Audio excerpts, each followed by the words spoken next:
natin pag-usapan is ano yung view natin kay Mary, no? Mary as the new Eve, and then Mary as the Ark of the New Covenant. Then susundan nito ng second part natin, which is the four dogmas of Mary. Ano ang dogma ng Immaculate Conception? Ano ang dogma ng Ever Virginity or the Perpetual Virginity? And ano yung Mary the Theotokos or Mary the Mother of God? When you say Theotokos, it is God bearer. Okay. Then Mary the Assumed or the Assumption of Mary and as Queen of Heaven. So yan po ang ating pag-uusapan ngayon. Sa yung division ng ating subtopics. Alright. Ngayon, whenever we think of Mary, no? Kapag sinabi sa inyo yung salitang Maria, ano ang una ninyong naiisip? Ang sa atin, no, sa ating mga Katoliko, no, we are often caught by the grandeur of the images of Mary in our churches. Sa atin, nakikita natin si Maria na makinis, nakikita natin si Maria na may magagandang magagarbong damit, may mga bulaklak, napakabaling kinita, napakaganda, no? Napakaayos ng buhok, may corona. Pero sa akin, para tayo lubusang makarelate sa kung sino si Maria at mas lalo natin siyang mahalin, kailangan nating tingnan si Maria sa tunay niyang konteksto. Sino yung totoong Maria na nakatira sa Nazareth? Ang Maria na nakatira sa Nazareth is just an ordinary village girl na nakatira lang sila sa kuweba sa Nazareth. Ang Nazareth ay isang napakaliit na village. Para lang itong isang sitio. At ang mga bahay doon ay mula sa mga kuweba, no? Kuweba-kuweba ang mga bahay doon. There's only a total of 25 caves in Nazareth. And also in Nazareth, wala silang sariling water supply. So this peasant girl named Maria live a peasant lifestyle. Meron siyang peasant clothes, mga damit lang din ng isang peasant, ano, parang isang farm worker, ganun. Then she would walk 15 miles, ganun kalayo yung yung nilalakad niya para makakuha lang ng water sa well. And knowing Nazareth, and for the information of everybody, Nazareth is a very rainy place. Nazareth rains about parang 4 inches daw yan pag ang inaabot ng ulan diyan in every year. So, na-imagine niyo na lang ang Nazareth, ang pathway sa Nazareth ay very muddy, maputik. And then, siyempre yung pathway na yun, ginagamit lang, hindi lang tao ang gumagamit doon. Ginagamit din yun ng mga kamelyo, ng mga hayop. Kaya alam niyo naman, kapag naglalakad ang mga hayop, kaya sa atin, kapag naglalakad ang kalabaw, pag lumalakad yan ganyan, nag-iiwan yan ng mga sorpresa niya na kulay berde. So, ganun yun. Ganun sa Nazareth. So, naglalakad sila dun sa isang pathway na maputik at nahaluan na rin ng dumi ng hayop. So, Mary probably had body fit, of course, because Nazareth is a muddy area. And probably had dark skin dahil mainit din dito sa kanilang lugar. Slightly muscular body dahil nga sa kanyang pag-iigib, regular na pag-iigib. And even flies over her hair. Posible nga mayroon nga din mga langaw-langaw din sa kanyang ulo. No? Kasi hindi naman ganun, kumpara natin sa ating henerasyon ngayon. So, malayong-malayo when it comes to hygiene ang pamumuhay noon sa pamumuhay ngayon. So, bakit, anong meron dito sa well na to? Just a brief trivia lang, no? Alam niyo ba na karamihan ng mga lalaki sa Biblia ay nakilala ang kanilang asawa sa well? So, si Jacob nakuha ang kanyang asawa sa well. Sino pa ba? Si I think it was even Moses who found his wife in the well. So, ang well ay dito ang ito ang pinaka-messenger, kumbaga, ng mga kababaihan sa village noon. Dahil wala silang ibang other forms of communication. Siyempre, ang mga kababaihan, pupunta yan sa well, hindi yan basta mag-iigib lang, magkukwentuhan yung mga yan. Magchichismisan yung mga yan tungkol sa mga lalaking gusto nila, o kung ano mang nangyayari sa kanilang buhay-buhay. So, what's the sum of all of this? I would just like to emphasize that Mary is just as human as you are. Mary, parang we should always try to look at Mary as being the human that we are. Mahirap tayong mag-relate sa kanya o mahirap nating i-model yung pamumuhay natin sa kanya kung ang nakikita natin ay yung Maria na yung glorified Mary na. Yung kumbaga yung nandun na siya sa kanyang trono bilang reyna ng langit. O nakita na natin siyang may mga corona, may mga garbong damit, may mga maraming bulaklak. No, Mary is just a simple woman. Mary is just a village girl. Mary is also among the poorest of the poor, kumbaga. So she's just as human as we are. In our view of Mary, we are centered on her person rather than her role or her use. So dito tayo naiiba sa mga protestanteng grupo. Ang sentro ng pagkilala natin kay Maria ay kung sino siya.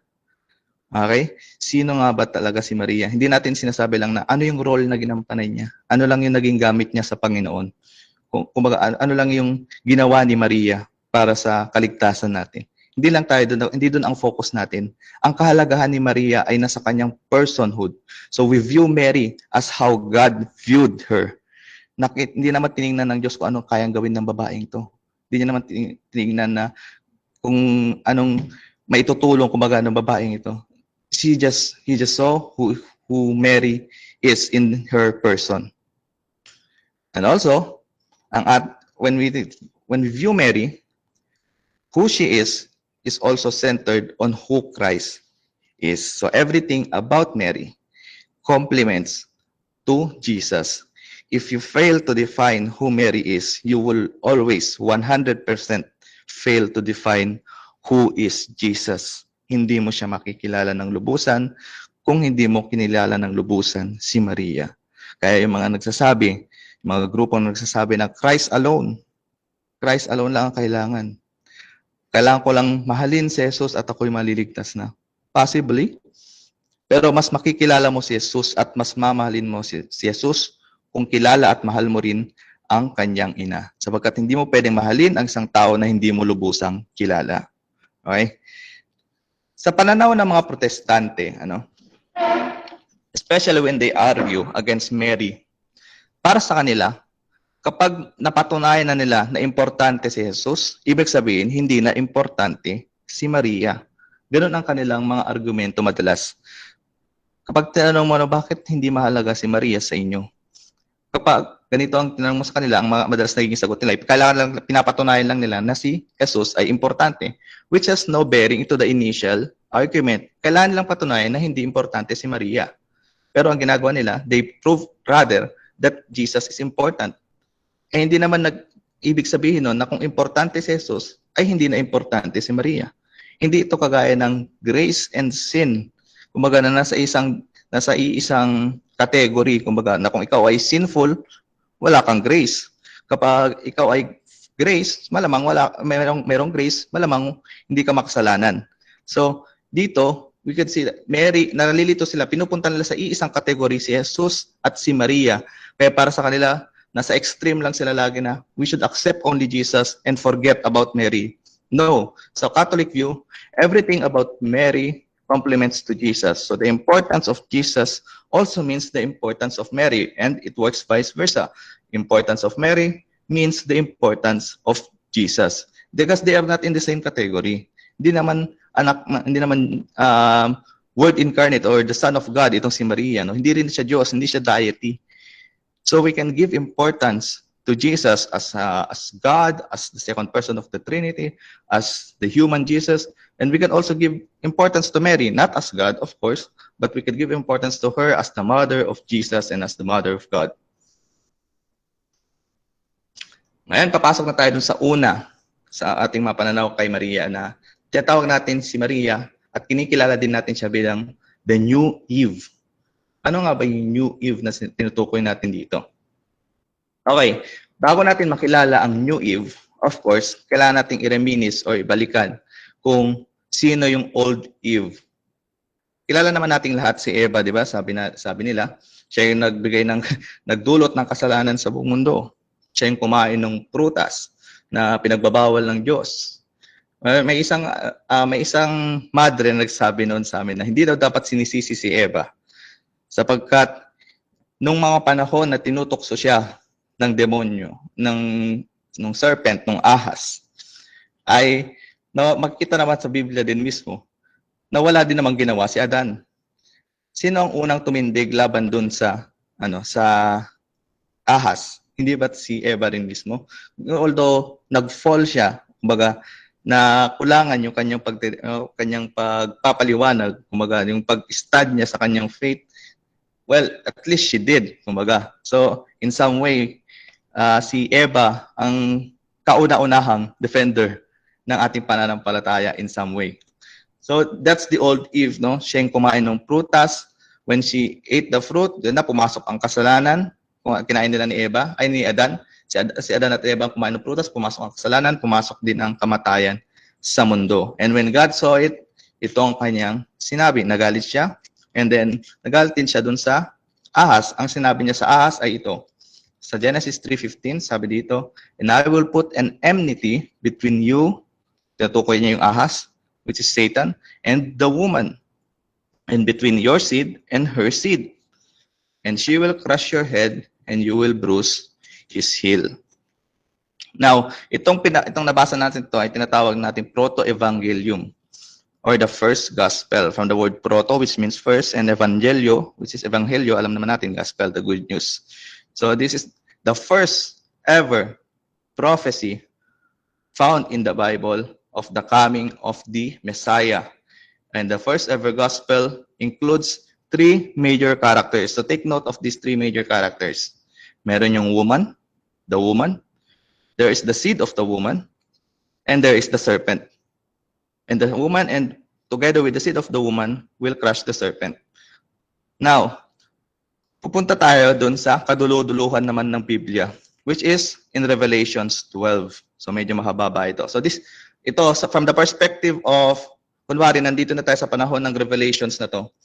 This is more like a flashback kung anong nangyari before. Ang Revelation kasi it vividly describes, no, binigyan tayo dito ng vivid descriptions of the end of the world. So kunwari, nasa end of the world na tayo, and then ito na, nagpa-flashback tayo dun sa nangyari before. So ito nga mababasa natin sa Revelations 12. Sabi doon, and a great sign appeared in heaven, a woman clothed with the sun, with the moon under her feet, and on her head a crown of 12 stars. And she was with child.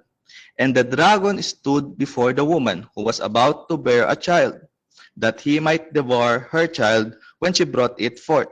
She brought forth a male child, one who is to rule all the nations with a rod of iron. Now war arose in heaven, Michael and his angels fighting against the dragon. And the great dragon was thrown down, that ancient serpent, who is called the devil and Satan. And when the dragon saw that he had been thrown down to the earth, he pursued the woman who had borne the male child. Then the dragon was angry with the woman and went off to make war on the rest of her offspring, on those who keep the commandments of God and bear testimony to Jesus. Let us take note of these characters na nandito rin sa Revelations 12. So you see, from the very beginning of the Bible up to the very end, there was this eternal battle between the woman and the devil, because the woman brought forth the male child. Itong male child na to, he is the one to rule all the nations. Kaya galit na galit ang demonyo kay Maria. Sino ba itong male child na to? Wala namang iba yan, kundi si Jesus. He is the one to rule all nations. Sino yung nag-brought forth sa male child? The woman. The woman clothed with the sun, with the moon under her feet, and her head a crown of 12 stars. At sino yung kinakalaban nila? This is the ancient serpent, the serpent from before, the serpent from the Genesis, who is called the devil and Satan. So you see, the internal conflict, nagkatotoo yung sinabi sa Genesis 3:15, I will put an enmity between you and the woman. Galit na galit yung dragon or yung ancient serpent na yan sa woman. Kasi yung woman na to ang dahilan kaya siya natalo. Dahil ang woman na to ang nagbigay ng kanyang nagbigay ng buhay dito sa male child na to. So you see, it's in the field of spiritual warfare, especially in exorcisms and deliverance prayers. Kaya pansinin niyo, karamihan diyan ng mga prayers ay tungkol kay Maria. At very effective din ang rosary when it comes to repelling evil spirits, because it is Mary who crushes the head of the serpent. Sabi, I will put an enmity between you and the woman. She will crush your head. So every word of the rosary is a blow to the head of the devil. Kaya galit na galit ang demonyo kay Maria. Kaya kahit anong gawin nyo na mabuti para kay Maria, meron at merong gagawin din ang demonyo para pigilan kayo. I'm a witness to that. Ngayon tingnan natin yung parallel. The old Eve Nag-cooperate siya doon sa serpent. Although, sinubukan niya namang i-defend yung sarili niya, although sinubukan niya namang mag-reason out, in the end, she cooperated. Hindi pa rin may de-deny na si Eva ay pumayag na kainin yung prutas. And then, ano nangyari nung kinain niya prutas? She brought forth death to man. Nagkaroon ng kamatayan. Pagkatapos nun, hinila niya rin si Adam sa kasalanan. And that started in the Old Testament. Yung New Eve. The New Eve cooperated with God instead. Si Eva na nauna ay nag-oo dun sa sinabi nung ahas. Yung Eva na bago na si Maria ay nag-oo dun sa sugo ng Diyos na si Angel Gabriel. Sabi niya, let it be done to me according to your word. And nung sinabi niya yon, ano nangyari? It brought forth salvation to man. Kung ang unang Eva ay nagbigay ng kamatayan, ang bagong Eva ay nagbigay ng kaligtasan. At ang bagong Ebang ito, hindi niya trinag sa kasalanan yung bagong Adam. Ang bagong Eva, ni-raise niya ng maayos, pinalaki niya ng maayos itong si Jesus na siyang bagong Adam in grace. Tingnan niyo, ganun kadali magpalaki ng bata. Porke anak yan ng Diyos, hindi na ba siya nagkaroon ng typical na paghihirap or typical na challenges ng pag-iisang bata? Or si Maria ba, hindi rin ba siya nahirapan sa kanyang pagbubuntis, sa kanyang pagpapalaki kay Jesus? Parang kaya lang din ng ibang tao, kaya lang din ng ibang ina. Ngunit si Maria, pinalaki niya ng maayos si Jesus. And this started, of course, at the beginning of the New Testament. The Old Eve, the story of the Old Eve started in the Old Testament, the very beginning of the Old Testament. The New Eve story started in the New Testament. So you can see the direct parallel between the Old Eve and the New Eve. Kaya naman tinatawag natin si Maria as the New Eve. The serpent of Revelations 12 hates the woman and pursues her, but he can never overcome her. In other words, he could never move Mary to sin as he had done with Eve. Thus, Scripture twice reveals the antipathy o yung away, the direct conflict, the eternal conflict between the devil and Mary as absolute. Kaya naman, si Mary is the woman whom we can find repose in our battle against the serpent. Now, when we call Mary the woman, doesn't this ring a bell if we're trying to read the gospel? How does Jesus call Mary? And there was this one instance, in John 2, ito yung sa wedding at Cana. Sinabi niya, ang term na ginamit ni Jesus sa kanyang ina ay woman. In the English translation, of course. And then, there's also another instance nga, which is on the cross, on the Calvary. Tinawag niya uli na woman si Maria. But did Jesus disrespect Mary in John 2 by calling her woman? Ngayon, anong nangyari ba dun sa wedding at Cana? So brief lang tayo, review kumbaga.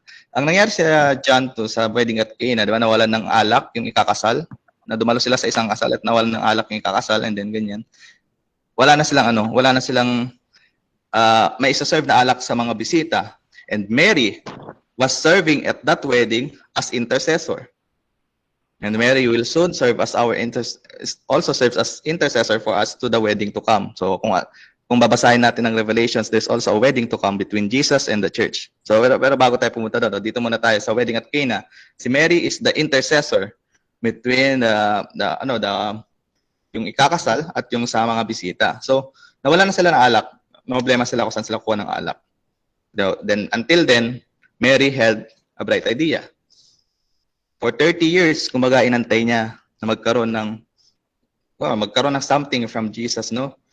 Although we cannot really prove na meron na bang naging miracles si Jesus before, but I think it's very unlikely, no?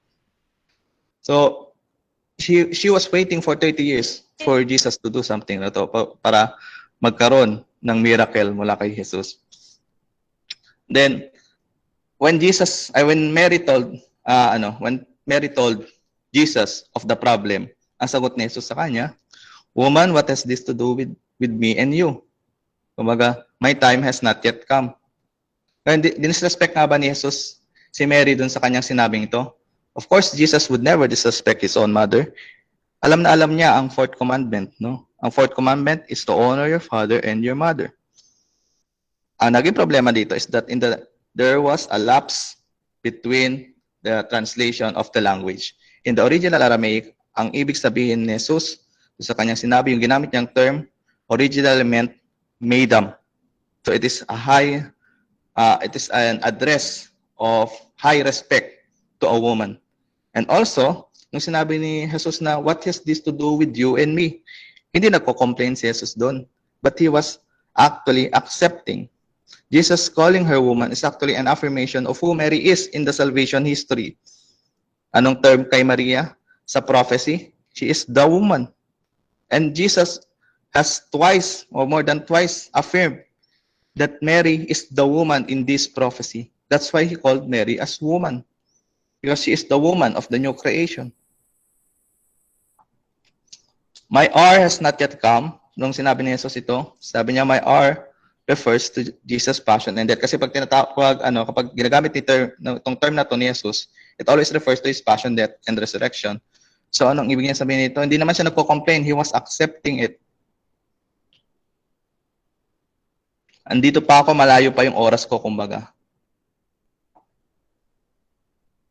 And then, rather than degrading who Mary is, gaya ng sinasabi ng ibang sekta, when they use this verse, rather than degrading who Mary is, it actually affirms who Mary is in her role in our salvation. Dito natin mababasa yung, basically, this is the summary of what Mary would always want to tell us. Do whatever he tells you. Dito natin mababasa itong salitang ginamit ni Maria. Mary will always point us to Jesus. Mary is the one who helped Jesus begin his ministry. So it was Mary who initiated the beginning of the ministry of Jesus. Dito na nagsimula na gumawa, dito ginawa ni Jesus yung kanyang unang milagro, and then nagsimula ng kanyang earthly ministry. Ngayon, tapos na tayo sa Mary. Na-establish na natin si Mary as the new Eve. Pupunta naman tayo sa isa pang view natin kay Mary as the Ark of the New Covenant. Ngayon, ano tong Ark of the Covenant muna na ito? Before we understand bakit siya new Ark of the Covenant. The Ark of the Covenant is a golden box with golden cherubim on top. Actually, kung titingnan natin ng maigi yung definition nitong tong Ark of the Covenant na to, kaban ng tipan ng term nito sa Tagalog. Itong kaban ng tipan na ito. Kung titingnan mo yung description na ginawa ng Diyos sa paggawa nito, feeling ko nalito ang Diyos dito. Kasi dong sa Exodus 20 verse 4, sabi niya, huwag kang gagawa ng kahit anong imahen, ng kahit anong nilalang sa langit, sa lupa, o sa tubig. Tapos sa Exodus 25, yung paggawa nitong Ark of the Covenant na to, nagpagawa siya ng imahen ng cherubim. Nalito kaya ang Diyos doon? Nalimutan niya na kaya after 5 chapters? Kung ano yung sinabi niya, huwag kang gagawa ng imahen? Well, the point here is that the God was not confused. Ano? The point here is that those who say that making images is wrong should read their Bibles more. Dapat mas maintindihan nila yung full context of the Old Testament when they're trying to say that God really prohibited making of images. Di ba walang maribulto? So, ang Ark of the Covenant, may ribulto siyang dalawa ng golden cherubim sa taas, which bore the presence of God. Nandyan yung presence of God. It's the Shekinah glory of God. In the time of the ancient Israel, in the form of a cloud. It's the visible presence of God in the form of a cloud. Nasa taas niya. It contains 2 tablets of Moses. Ito yung sinulatan ng 10 Commandments. Then the manna which fell from heaven. The manna is the unleavened bread na nalaglag mula sa langit nung ang mga Israelita ay nagta-travel sa disyerto, ganyan, at nagrereklamo na sila, wala na sila makain. Dapat daw nasa Ehipto na lang sila, hindi na sila tumakas doon. So God gave them food, an unleavened bread. It is in the manna that we pattern our Eucharistic host, yung tinatawag natin ostia. Okay, so dyan nakapattern is unleavened bread, kagaya nung sa manna. And isa pang laman nito is the stick of Aaron. Ngayon, I want you to remember all the contents of this Ark of the Covenant. Mamaya magkakaroon yan ng very great relevance on who Mary is. Ayan,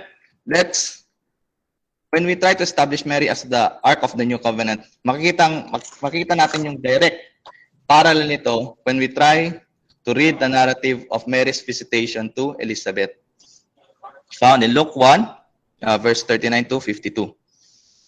Now, I want you all to remember or keep in mind lang yung mga details na nangyari or the sequence of events that happened during the visitation of Mary to Elizabeth. May naka-unmute po. Wait lang po. Okay, maraming salamat. Yan, so what happened during the visitation of Mary to Elizabeth? Nangyari doon, Mary went to the hill country of Judah. Tandaan niyo yan. Then when Mary greeted Elizabeth, the baby in her womb leaped with joy. Tandaan niyo ulit yun. And she was filled with the Holy Spirit. She then said, "Blessed are you among women, and blessed is the fruit of your womb." O, dito natin kinuha yung linya na nasa Rosario. So, blessed are you among women, and blessed is the fruit of your womb, Jesus. So, dinaglagan lang natin ng Jesus. So, mga nagsasabing walang Rosario sa Biblia, kailangan nilang basahin ng kanilang Biblia ng mas masinsinan. Okay? She then said, "Blessed are you among women, and blessed is the fruit of your womb. And how is it happened that the mother of my Lord would come to me?" Tandaan uli natin itong sinabi ni Elizabeth. How has it happened that the mother of my Lord would come to me? Then Mary stayed there for 3 months, and the entire household of Elizabeth was blessed. Now, if you're familiar with the Old Testament, this would really sound like repetitive. This sounds familiar. Saan nga ba ito mababasa sa Old Testament? Mababasa natin to in 2 Samuel chapter 6, when the ark was brought to Jerusalem, the Ark of the Covenant, yung kaban ng tipan, yung kahon na nakita natin kanina. Tingnan natin ang sequence of events na nangyari dito. David went to Judah, and then David dances in joy before the ark. Then David says, how shall the ark of my Lord would come to me? And the ark stayed in the house of Obededom for 3 months, and the entire household was blessed. The Holy Spirit guided Luke in forming the obvious parallel between the ark and Mary. It is the Holy Spirit who is the author of the Bible. There are no coincidences in the Bible. So we can see the direct parallel here that's brought by that's given to us by Luke, because Luke was keeping in mind of what he has read in 2 Samuel. Alam ito ni Luke. All Jews back then were very familiar with their writings or with their Bibles. Also, in Luke 1:35, we can see the angel Gabriel tells to Mary, "The Holy Spirit will come upon you, and the power of the Most High will overshadow you." Let's take note of the word overshadow here. Sabi doon, the overshadow here that comes from the Greek word episkese, which denotes a bright cloud of glory, is the same term that's used when the authors of the Old Testament were referring to the very visible presence of God overshadowing the Ark of the Covenant. The exact same words were used to describe the presence of God overshadowing the Ark of the Covenant in Exodus 24:15-16, Exodus 40:34-38, and 1 Kings 8, verse 10. So ano yung mga parallel na makikita natin dito? Old Ark of the Covenant also contained, ito na yung tatlo kanina na sinasabi kong tandaan yung laman niya. The old Ark of the Covenant contained the written word of God in tablets, the bread from heaven, which is the manna, the rod of Aaron, which is the symbol of priesthood. Now, why is Mary the new Ark of the Covenant? Anong nasa tiyan ni Mary? First, as according to John chapter 1, the Word was made flesh. Kung ang Old Ark of the Covenant, laman niya ang written Word of God in tablets, anong laman ni Maria sa kanyang sinapupunan? The Word of God in flesh. The Word of God Himself. The Old Ark of the Covenant also contained the bread from heaven, which is the manna. Ang anong laman ng new Ark of the Covenant? The living bread from heaven, the bread of life, who is Jesus Himself. Ang nasa sinapupunan ni Mary ay ang tinapay ng buhay na tinatawag. Ako ang tinapay ng buhay, ika nga ni Jesus. Ang nasa tiyan ni Maria, ang nasa sinapupunan ni Maria ay ang tinapay. Saan papunta si Maria nung siya'y manganganak? Siya'y papunta sa Bethlehem. Anong ibig sabihin ng salitang Bethlehem? Ang ibig sabihin ng salitang Bethlehem is house of bread. Si Maria, dala ang tinapay ng buhay, ay pupunta sa tahanan ng tinapay. Mary carrying the bread of life goes to the house of bread. And when Mary gave birth to Jesus, saan niya unang inilagay si Jesus? Inilagay niya sa isang manger. Ano yung manger? Yun ang kainan ng mga tupa. Ipinatong ni Maria ang tinapay ng buhay na si Jesus. From the very moment of his birth, of the exact moment of his birth, binalot niya ng tela si Jesus at nilapag niya sa manger. Ano yung manger na yan? Kainan ng mga tupa. So what does this reveal to us? From the very beginning, Mary was telling us that Jesus is going to be our food in the Eucharist. This is a very vivid imagery of what the Eucharist is. Sabi ni Jesus, di ba? Those who eat my flesh and drink my blood will attain eternal life. At tayo yung tupa na kakain dun sa manger. Sino kakainin natin? Ano ang kakainin natin? The bread of life, who is Jesus. In the Old Ark of the Covenant, meron din yung rod of Aaron, a symbol of high priesthood. At anong laman ng New Ark of the Covenant? The true high priest, as described by the author of Hebrews, chapter 8, verse 1. I hope you're taking note of the verses that we're putting here. Just as how the visible presence of God, which is the priest kasi, is born in the old ark, the new ark bore the God incarnate. So, kung paano dinala ng old ark of the covenant ang presence ng Diyos, the visible presence of God in the form of a cloud, ganoon din namang dinala ng new ark of the covenant. Ang tunay, hindi na siya presensya lang, kumbaga ang Diyos na mismo in flesh, God incarnate, Jesus Christ.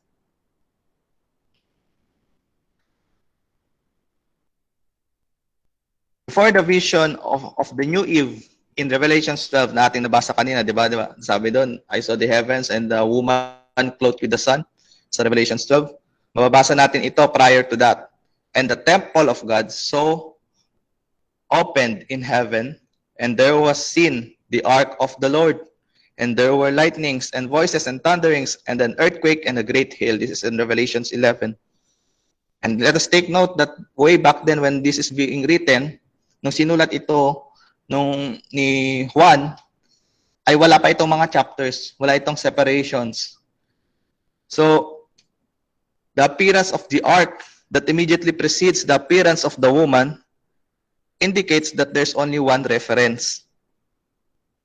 Okay? So, narinig pa rin po ba ako? May narinig akong tune sa Google Meets. Na-disconnect ba ako? Hindi po, brother. Okay. Thank you. Okay, so let's proceed. Now that we have established Mary as the new Eve and as the new Ark of the Covenant or Ark of the New Covenant, pupunta naman tayo sa pangalawang parte ng ating pag-uusap o ating talakayan ko ba. The four dogmas of Mary. So anong tutukoy natin when we say dogma? This is a decree. This is kumbaga in our language, a mandatory na kailangan paniwalaan ng bawat Katoliko tungkol kay Maria. And these are often heavy teachings and doctrines that when at the surface level medyo mahirap siyang tanggapin. Okay? Ang unang-una ay the Immaculate Conception, the Perpetual Virginity, the Theotokos or Mary Mother of God, and the Assumption. So, ang magiging format na lang natin dito para mapagkasya natin ito, gaya na sinabi ko kanina, napakahabang usapin kung lalaliman natin yung ating talakayan tungkol dito.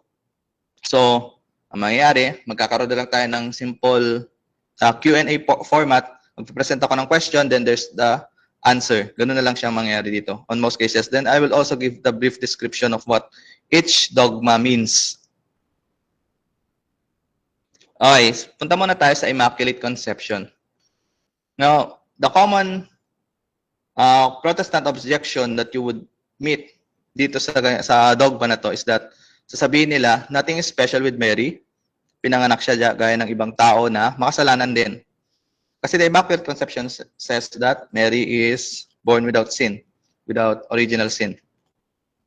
So the Catholic response would be, grace and sin are two opposite things. According yan sa Romans 5:20-21. When Archangel Gabriel visited Mary, his first greetings were, "Hail, full of grace." In Greek, it reads as "Hail, Charitomene." And Charitomene came from the word charito, which is, in English, it directly means, you who have been made full of grace.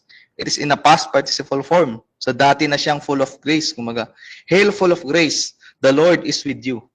If Mary is indeed full of sins or sinful, how come she is full of grace? So does it mean that Archangel Gabriel was lying? So this is just a simple, a short answer to this objection. Ano nga ba ang Immaculate Conception? The Immaculate Conception of Mary can simply be understood this way. And this is according to the Catechism. May naka-unmute po.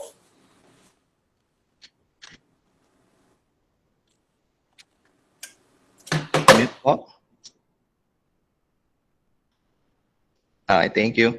Okay, sabi sa ating Catechism mismo, Mary, from the first moment of her conception in the womb of her mother, Saint Anne, by the way, the Immaculate Conception does not refer to Jesus, it refers to Mary's conception. Okay? Ito yung pagbubuntis ni Saint Anne kay Maria. It is not about the pagbubuntis of Jesus kay Maria.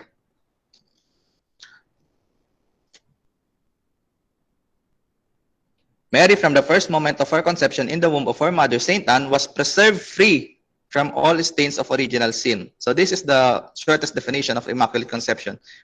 Preserved free from all stain of original sin by God through the merits of Jesus Christ's passion and death. So from this alone, we can say that we can really ask or magtutunod tayo, paano niya naligtas? Kumaga, paano naligtas ni Jesus sa kanyang passion and death si Maria kung ipapanganak pa lang si Jesus that time?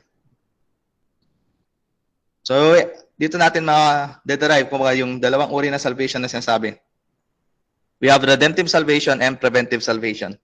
Redemptive salvation is saved after. Preventive salvation is saved prior. Paano natin ito mas maintindihan in a way? Kumbaga, lahat tayo, isipin mo, lahat ng tao ay born with original sin. Except, of course, Mary and Jesus. Lahat ng tao ay pinanganak na may original sin. Kaya kailangan ang bata ay may mabinyagan agad as soon as possible upon birth. Because the original sin is, ito yung kasalanan ni Adan at Eva na ipasa sa atin throughout generations.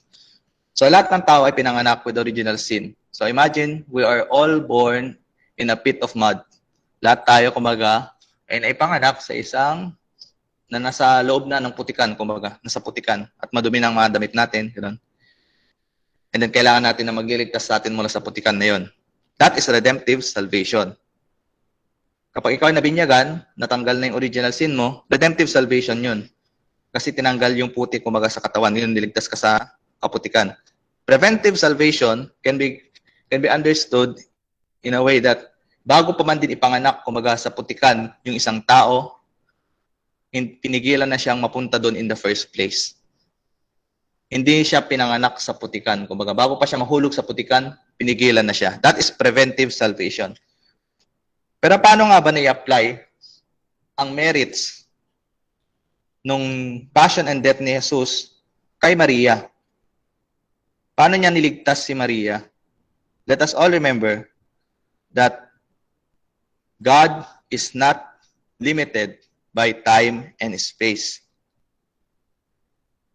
In Revelations, I think it's chapter 20, it says that, and I saw the Lamb of God is standing at the altar, though is slain. Sinabi doon na, before the foundations of the world pala, that's the preceding phrase. Before the foundations of the world, I saw an altar, and in the altar there was the Lamb of God who is standing, though is slain. So before the foundations of the world, slain na yung Lamb. How could this be? Because God is not limited by time and space. So paano? Everything happens, walang past, present, and future sa Diyos. And how are you going to comprehend that? Paano nga ba natin maintindihan kung anong feeling, kung anong perception ng hindi ka limitado ng oras, hindi ko alam. Tayo ay limitado. Hindi natin yan lubos na maintindihan kung paano. Paano mangyayaring walang past, present, and future? Tayo is always in the constant flow of time eh. Always one direction lang siya na from past going towards the future. Sa kanila, walang past, present, and future. So that's why it is possible for Jesus to apply the merits of salvation to Mary bago pa man din actually na mangyari dito sa lupa yung kanyang passion and death. So Mary still is saved by Jesus through preventive salvation. Okay, so let's not fall to the temptation of thinking na porque Immaculate Conception si Mary, hindi niya na kailangan ng tagapagligtas. In the first place, si Jesus ang nagligtas sa kanya through the merits of Jesus Christ's passion and death. Yun.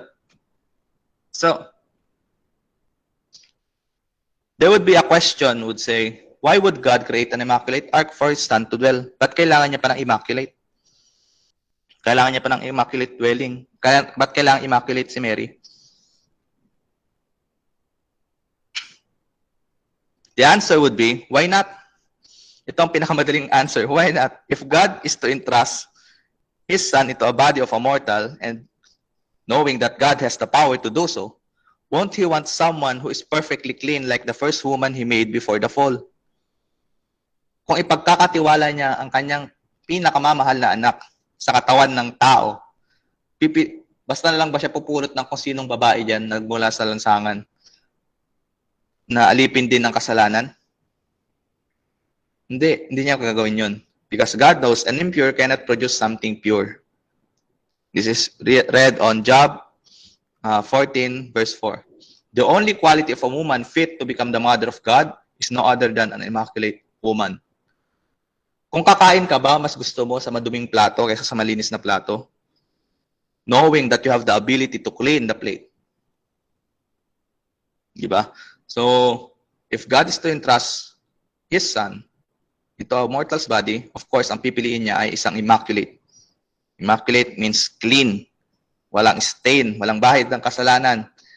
Kailang kasalanan ang nagpapaalipin sa atin kay Satanas at magiging katawa-tawa ang Diyos kay Satanas kung ang kanyang anak mismo ilalagay niya sa katawan ng alipin ni Satanas. Magiging katawa-tawa ang Diyos. Parang wala siyang kapangyarihan sa kasalanan kapag gano'n nangyayari.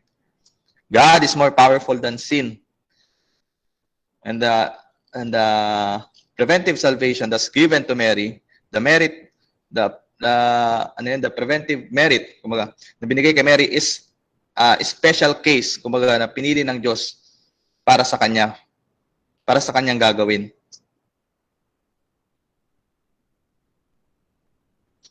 Although God can really do it, He has the ability to do so sa kahit sino. But He chose specifically Mary to become immaculate. Pero teka, kung gusto lang pala natin, kung ang purpose lang pala ay maipanganak si Jesus na walang kasalanan, bakit kailangan si Maria pa yung pigilan ng original sin? Bakit hindi na lang dun sa pagkapanganak ni Jesus? Kahit sana may kasalanan si Maria ng original sin, pag pinanganak ni si Jesus, walang original sin, kasi ipe-prevent ng Diyos, kumaga. Bakit si Maria pa yung Immaculate Conception? Isipin ninyo, if God will prevent the original sin dun sa conception ni Jesus, that will appear that would make Jesus as being saved by God.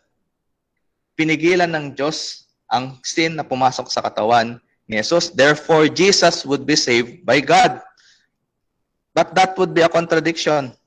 Jesus is not the Savior. is the Savior and not the saved. Hindi pwedeng siya yung iligtas siya ang kanyang sarili, kumbaga. The merits of Jesus' passion and death and resurrection, transcending time and space, is what saved Mary. It cannot apply to Jesus. And then there's a similar argument here na magsasabing bakit, kung ganun, bakit hindi na lang yung buong angkan niya, no? Buong angkan ni Maria ang nagkaroon ng Immaculate Conception, yung mga kanununuan niya pa, para tuloy-tuloy na walang kasalanan. Well, first of all, God is well aware of the limitations of human beings. And having that long lineage of being immaculate would run the risk, kumbaga, of being lost. Maaring hindi magtuloy, maaring someone in the entire lineage would fall. And also, And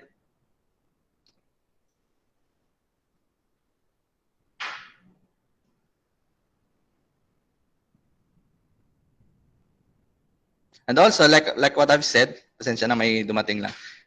Like what I've said, this privilege is a very special privilege given only unto Mary. If Saint Anne would have been immaculately conceived, kung si Saint Anne yung nanay niya, yung nanay ni Maria, then that would make Mary as not needing any savior. Kasi in the first place, ipapanganak siyang walang ano.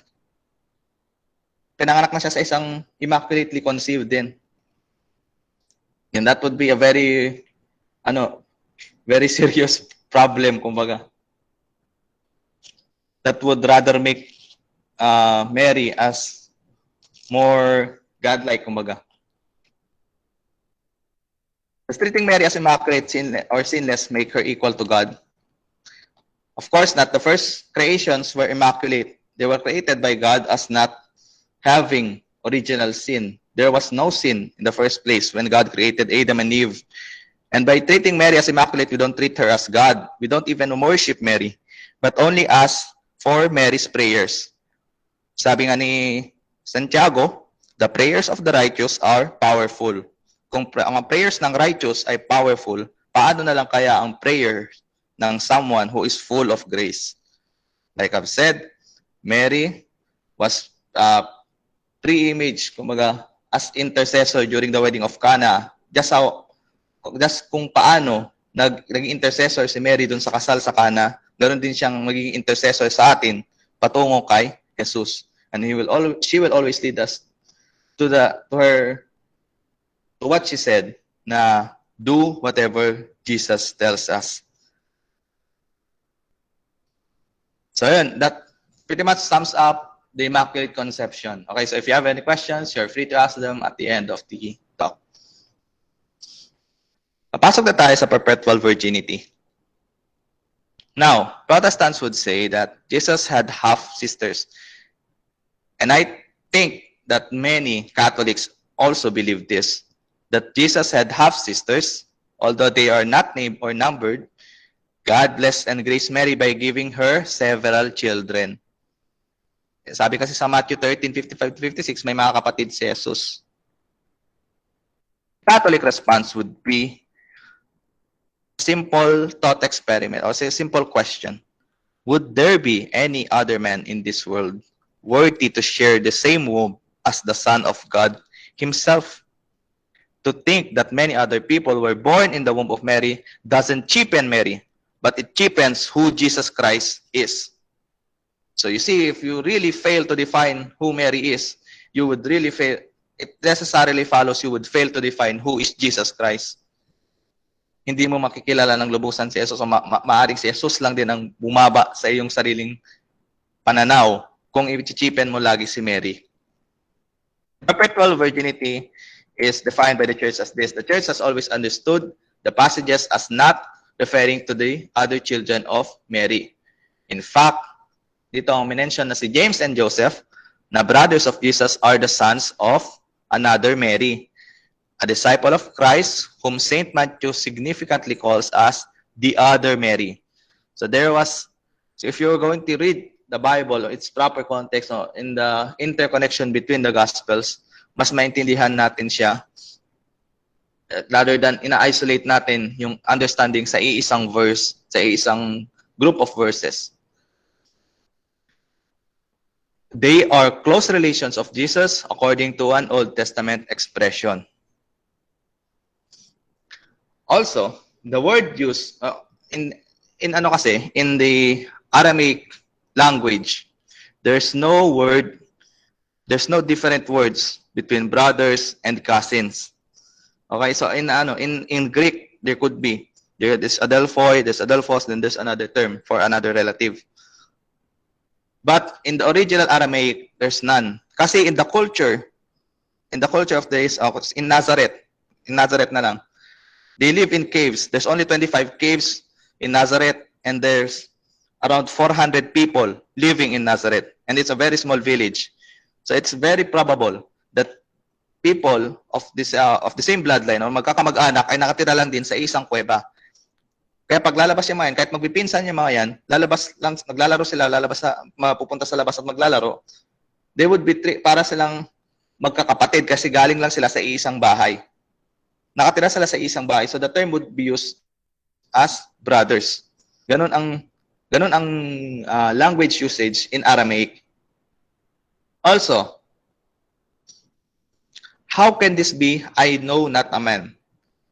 The word know here is just a euphemism of the sexual relationship.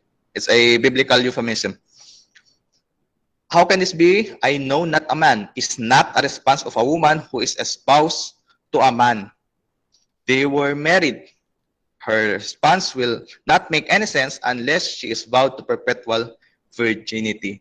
When the annunciation happened, nung sinabi ni Archangel Gabriel kay Mary na magbubuntis siya. And let's remember before that, let's remember that in the culture that Mary lived on, wala tayong tinatawag na engagement. In their culture, when the term ang tamang term nga na ginamit dito is espouse, because they have this what we call ratified marriage. Blessed na yung marriage.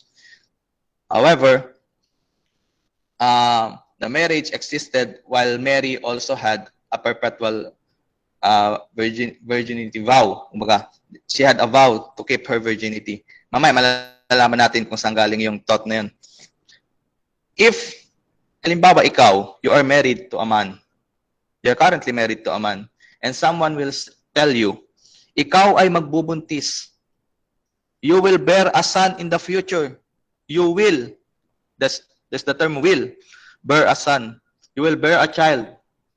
Magugulat ka pa ba kapag may nag-declare sa'yo mabubuntis ka, knowing nakasal ka?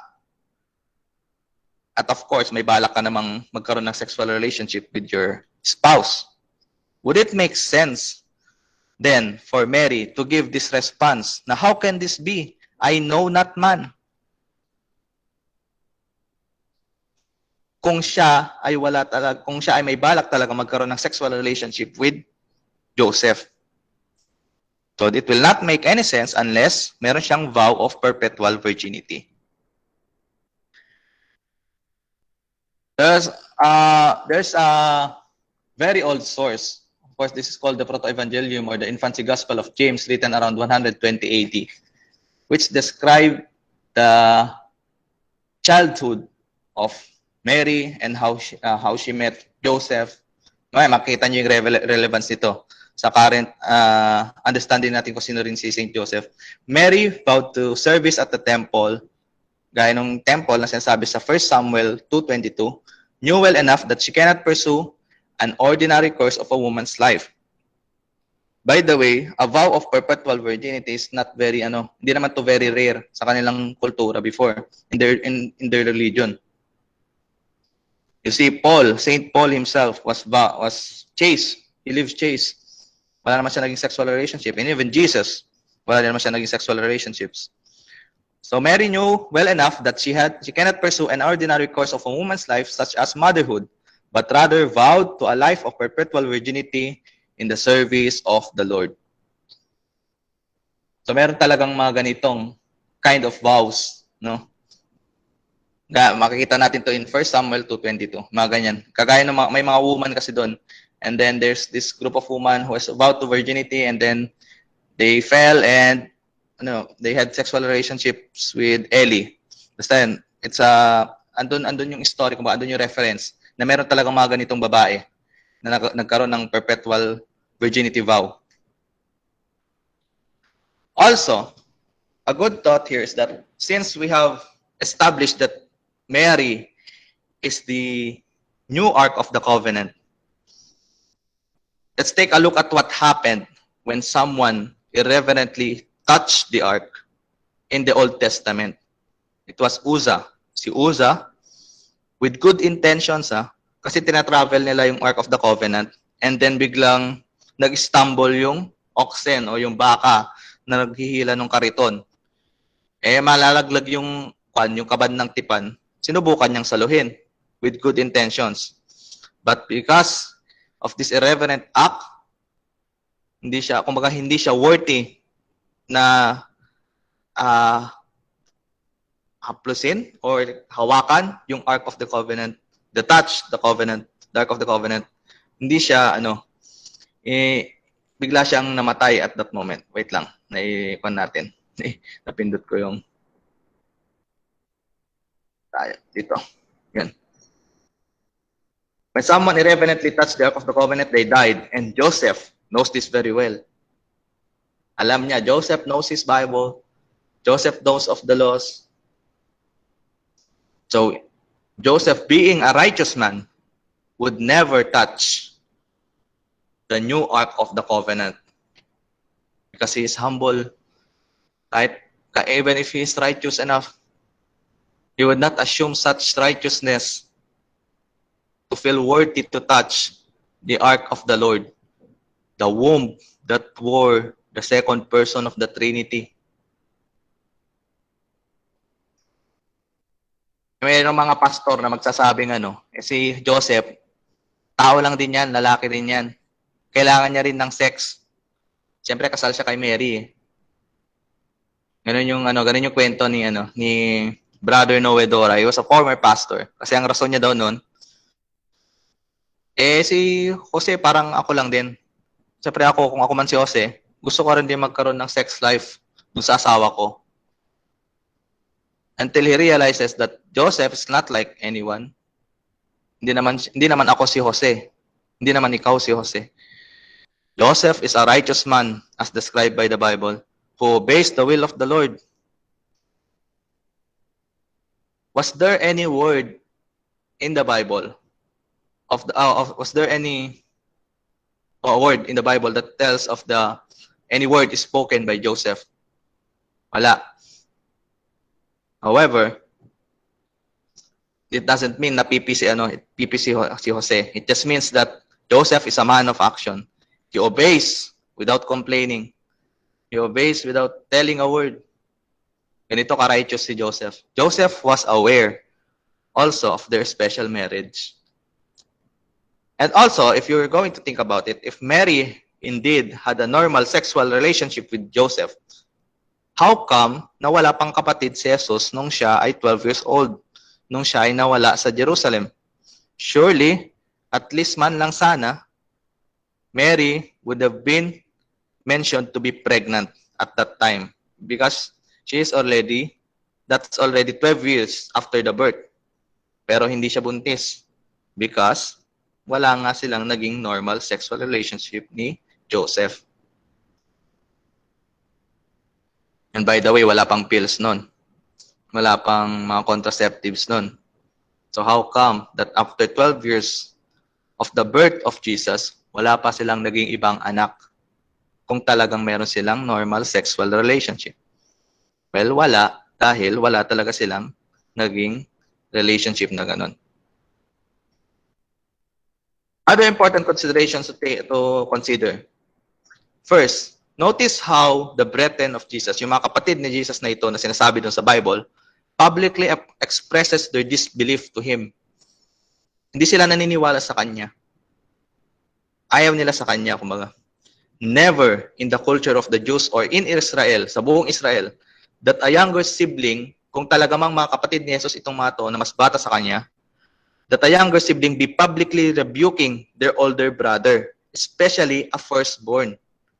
Alam naman natin kung nagbabasa tayo sa Old Testament, kung ano ang tinatawag na birthright sa ancient Israel, the ancient Jews. This can only signify that the brethren mentioned are older than Jesus at the time. By the way, nalimutan ko na i-mention kanina, also in the same, in the Proto-Evangelium, kanina sa binasa natin about the perpetual vow of Mary, in that the same book, this is a non-canonical book, kasi at that time, there existed a lot of gospels. In 100 AD, 200 AD, wala pang Bible noon. So Bible is a compilation of all the different writings na pinili ng mga church fathers natin. Tinili ito ng councils of the Catholic Church. So it is us who compiled the Bible. But then, in 100 AD to 200 AD, yan, before 400 AD, wala pang tinatawag na Bible. The Bible as we see now, na merong Luke, John, merong Matthew, mga ganyan, may iba't ibang books. Ito ay lahat na ito ay hiwa-hiwalay na mga writings. And one of the writings is the Proto-Evangelium or the First Gospel according to James. In that same book, mababasa natin kung paano ikinasal si Maria kay Jose. In a brief na lang, the story of how Mary, despite her vow, got married to Joseph. Well, at the time that Mary was 12, at the time na nag-12 na siya, yung leaders of the temple, nag-usap-usap sila kung anong gagawin sa kanya. And then they decided to ask God what to do. Then, yun nga, an angel appeared. An angel of the Lord appeared at sinabi niya doon sa leaders of the temple, i-gather nyo lahat ng widowers, yung mga byudang lalaki sa labas. Pagdalhin nyo sila ng tungkod at malalaman nyo doon kung sinong pipiliin ng Diyos na mapangasawa ng babaeng ito. And then, doon ang ginawa nila. Kasama doon sa mga lalaking yon ay si Jose. So according to this story, si Jose ay widower. And he probably had sons at that time. May mga anak na siya. Pero byuda siya. Byudo siya. So how did Joseph got selected? Yung tungkod na hawak ni Joseph ay nagkaroon ng bulaklak. So alam niyo na kung saan ang origin ng tinatawag nating yung tungkod festival na meron kayo, yung bakit tungkod ang simbolo na meron si San Jose. It is in this historical document. Although this is not canonical, this is not part of the Bible, but it's a very important document that tells the story of how Mary and Joseph knew each other. So yun, this can only signify that the brethren na tinutukoy sa Bible was older than Jesus at that time. Kasi kaya nila siyang i-rebuke, kaya nila siyang sabihan na hindi kami naniniwala sa iyo. Kaya nilang sabihin yun. Sa mga Hudyo, bawal yun . Bawal mong kontrahin, kumbaga, ang nakakauna sa iyo. Kasi alam natin na patriarchal society sila. At ang mga firstborn na lalaki holds the same honor as the father of the family. So parang vice president to, kumbaga. But then, yun nga, we can see how the brethren of Jesus here, they expresses their disbelief. Hindi sila naniniwala kay Jesus. So probably, itong ang mga brethren na ito ay anak ng other Mary, or it could also be probably na these are the sons of Joseph prior, as according to the Proto-Evangelium of James. Another important consideration is that in John 19:26, Jesus gave his mother to the care of John. Sabi niya dito, di ba? Woman, this is your son. John, this is your mother. And then, woman, this is your son. Sabi niya. Jesus gave the care of his mother to John nung bago siya mamatay. Even though, according sa batas nila, kapag wala na yung tatay, syempre ang authority ng bahay, dahil nga patriarchal society sila, pupunta sa firstborn. And then, being the firstborn na mayroong authority ng tatay, of course, you have the obligation to take care of your family na parang isang tatay. And when Jesus, being the firstborn, of course, siya na yung, he had the obligation to take care of his mother. Nung mamamatay na siya, yung care na ito, ipinasa niya kay Juan. Pero according by the law of Moses, dapat ang care ay ipapasa doon sa susunod na kapatid na lalaki. Even by the law, the next eldest sibling would have the responsibility to take care of Mary. It is unthinkable that Jesus would take his mother away from his family and he would disobey the law. Hindi i-disobey ni Jesus ang batas na nakasaad sa batas ni Moses. Unless, of course, Jesus had no brothers and no sisters to take care of his mother. So, as part of his responsibility at the last moment of Jesus' life on earth, pinagkatiwala niya ang kanyang ina kay Apostol Juan, who, by the way, represents the entire church. So, at this moment, binigay sa atin ni Jesus ang kanyang ina. At sinabi niya rin kay Maria na ito ang iyong anak. So, doon tayo, at that moment, tinanggap tayo ni Maria bilang kanyang mga anak. The fact is Jesus had no brothers and sisters, so he had the responsibility on a human level to take care of his mother. Wala siyang naging mga kapatid. Okay? So that pretty much sums up the perpetual virginity. Again, kung may questions po tayo, you can always ask them at the end of the ano. Now let's go to the third one, the third dogma. Malapit na tayo matapos. Mary, Mother of God. Now, Protestants would often say that Mary is not the Mother of God. She is just the Mother of Jesus' humanity and not his divinity. God only used her as a vessel. What would be the Catholic response here? In John 1, it says that the Word was God and the Word was made flesh. When did the Word become flesh? Upon conception in Mary's womb, of course. Jesus was God prior to his conception and from the very beginning of his conception.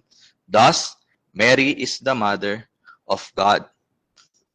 So a longer explanation of this would be asking the person who made this objection na, so kailan naging Diyos si Jesus? Si Jesus ba ay Diyos nung siya ay 2 years old? Malamang sasabihin niya, yes. Siya ba ay Diyos nung siya ay 6 months old? Malamang sasabihin din nung kausap mo, yes. Tanungin mo siya nung siya ba ay nasa kanyang tiyan, nasa tiyan ni Maria pala, siya ay nasa tiyan ni Maria, nasa napupunan ni Maria, siya ba ay Diyos? Malamang sasabihin niyang yes. At that moment of birth, na pinanganak na ni Maria si Jesus, Diyos pa rin ba si Jesus? Probably sasabihin niyang yes.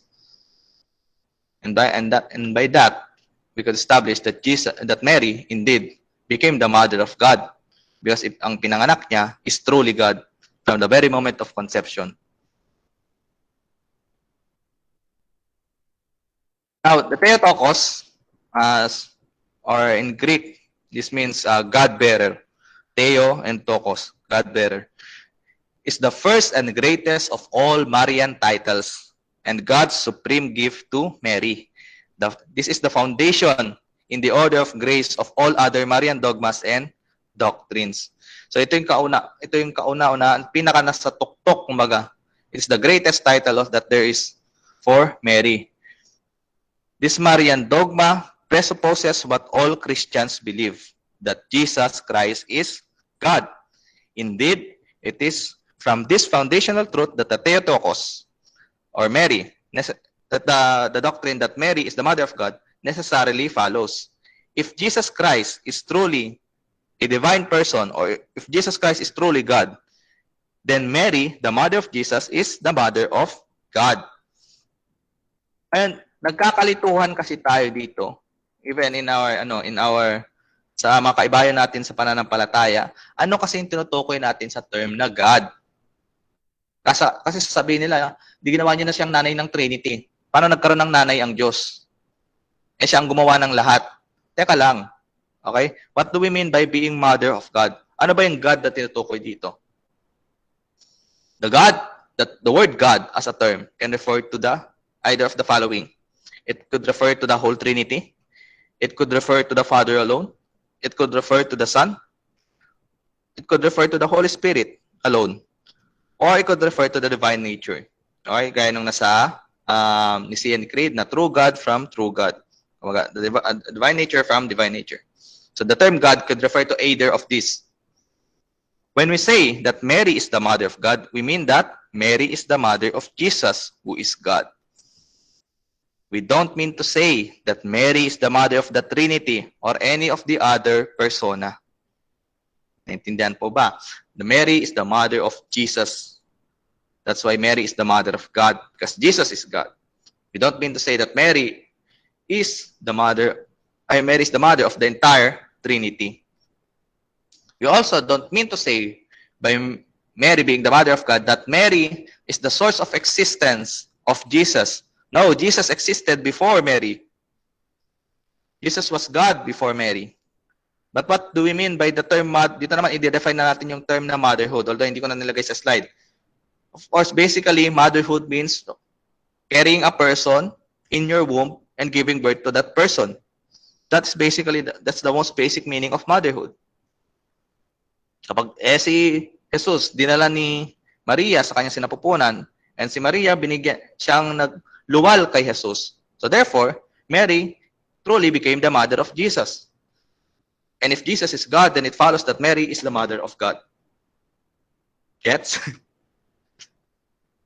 Now, we call the Blessed Mother Mary as Mother of God because she truly became the mother of Jesus, the second person in the Holy Trinity. The Catechism of the Catholic Church clarifies that what the Catholic faith believes about Mary is based on what it believes about Christ. Like what I've said, everything about Mary came from Jesus Christ. How we view Mary is centered on who Christ is. And what it teaches about Mary illuminates, I think this illuminates, in turn, its faith in Christ. So everything about Mary illuminates, it turns its faith in Christ.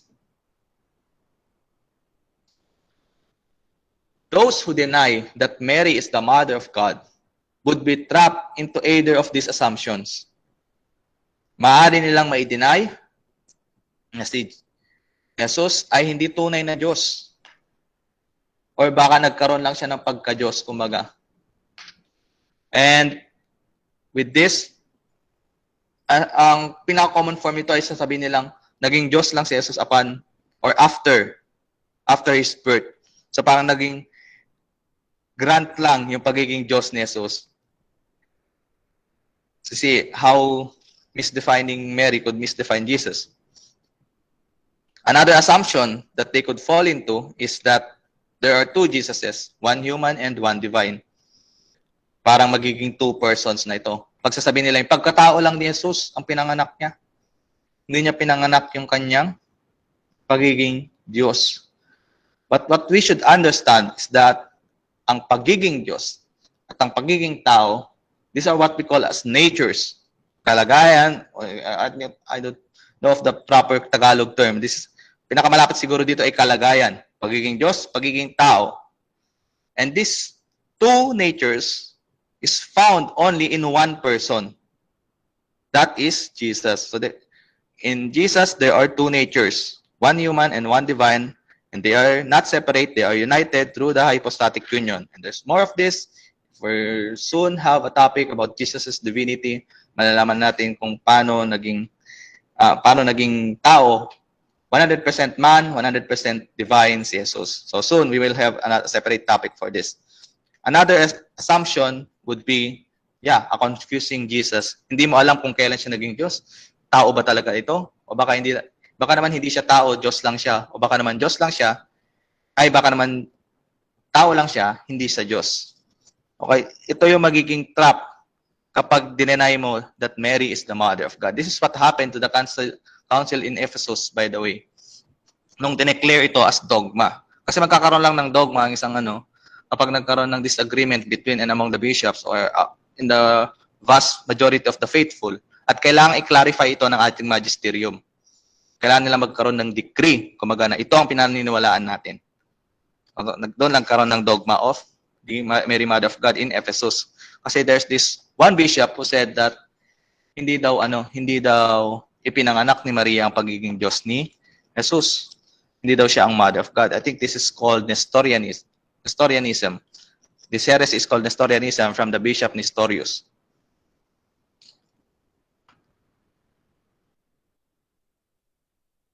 So saan natin ito mas mababasa sa Bible? In in Luke 1:43, this is the same one, the same verse na ginamit natin kanina to establish that Mary is the Ark of the Covenant. And how is it happened that the mother of my Lord would come to me? Now, many would say na ang Lord dito does not mean God. But Elizabeth was referencing almost verbatim under the inspiration of the Holy Spirit yung text from 2 Samuel 6. And in that context, sa context ng 2 Samuel 6 na Ark of my Lord, the Lord there refers to God. The clear revelation here of Mary being the mother of my Lord, in the context of her being revealed to be the Ark of the Lord God of Israel, it necessarily follows that Mary is the mother of God. That's according to Tim Staples. Yung sinabi ni Elizabeth at yung nangyari, at yung sinabi ni King David in 2 Samuel 6, they have, the fact that they have this parallel means they only have one reference.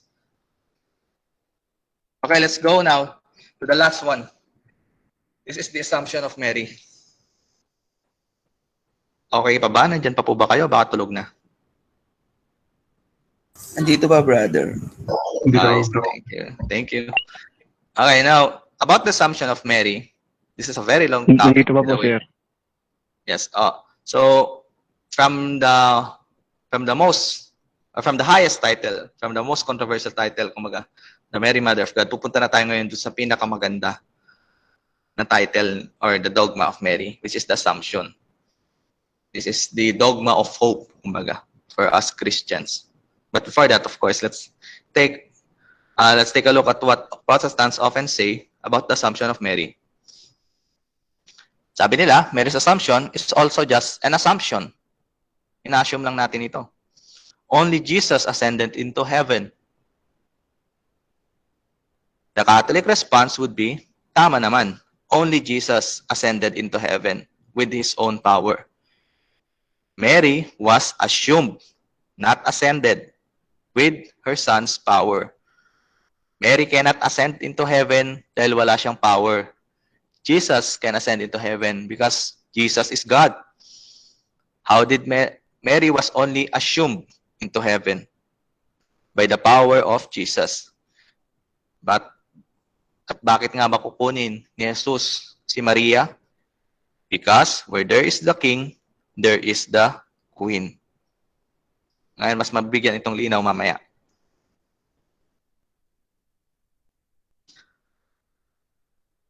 Okay, finally, the Immaculate Virgin, preserved free from all stains of original sin. This is, by the way, from the Catechism of the Catholic Church, how it defined the Assumption of Mary. Finally, the Immaculate Virgin, preserved free from all stain of original sin, when the course of her earthly life was finished, was taken up, body and soul, into heavenly glory, and exalted by the Lord as Queen over all things, so that she might be more fully conformed to her Son, to the Lord of Lords and Conqueror of sin and death. Diba? Isa ito sa mga mysteries ng Rosary, yung Mary, crowned as Queen of Heaven. The Assumption of the Blessed Virgin Mary is a singular participation in her Son's resurrection and an anticipation of the resurrection of other Christians. Kaya tinatawag itong dogma of hope. Because dito natin makikita kung ano mangyayari sa atin upon the resurrection of our bodies. The message of the entire eschatology, by the way, binigyan ko na rin kayo ng topic noon dito, of the entire eschatology is how we should focus on the anticipation of the coming of Christ. It should be focused on hope rather than fear.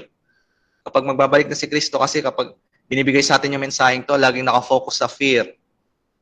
At very common yan sa mga very common yan sa mga born again. Padating na si Jesus, malapit na, repent, join na kayo sa amin. Tapos magbigay na kayo ng ikapu.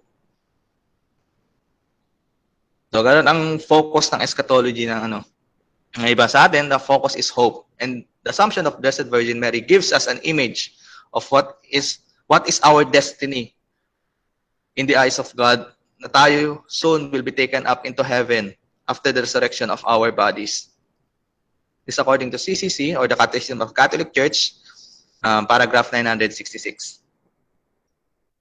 Revelations 12, of course, if you're trying to ask how come that Mary was taken body and soul into heaven, any proof, is there any proof that we have na si Mary nga ay talagang body and soul na nasa langit?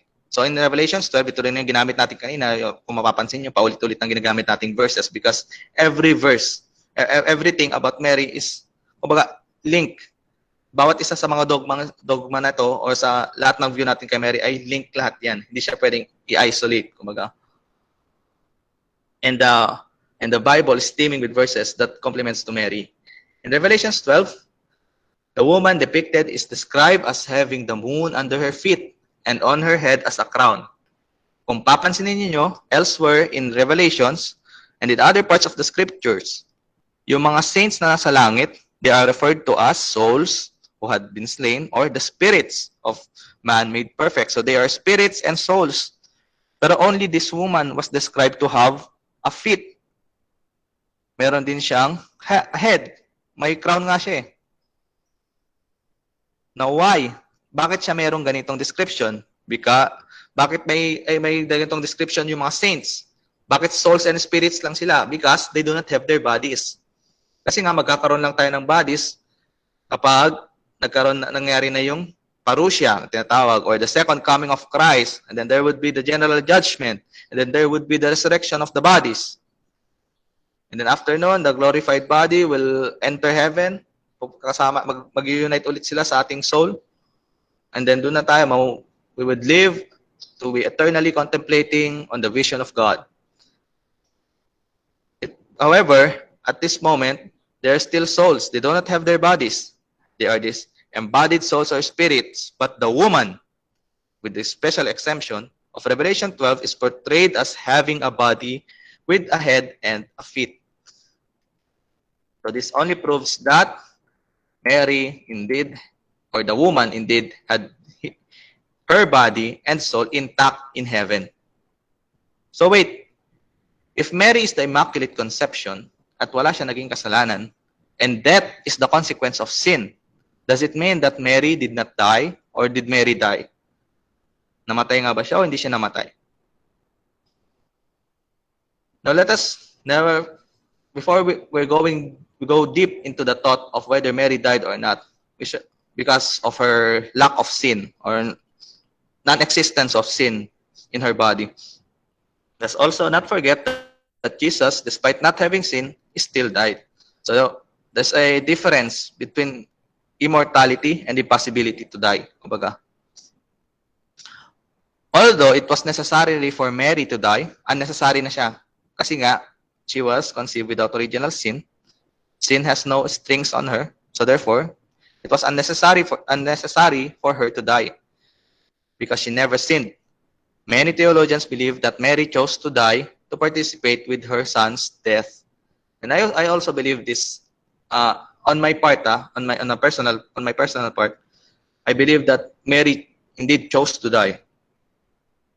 No. But the church is silent.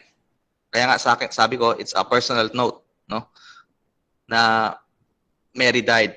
But it is still an ongoing debate within the church whether she died or not. The church is silent. Kaya pansinin nyo kanina sa Catechism of the Catholic Church, ang sabi lang doon is that at the end of her earthly hour or of earthly time, sa pagtatapos ng kanyang panahon sa lupa, hindi sinabi doon kung namatay siya o hindi.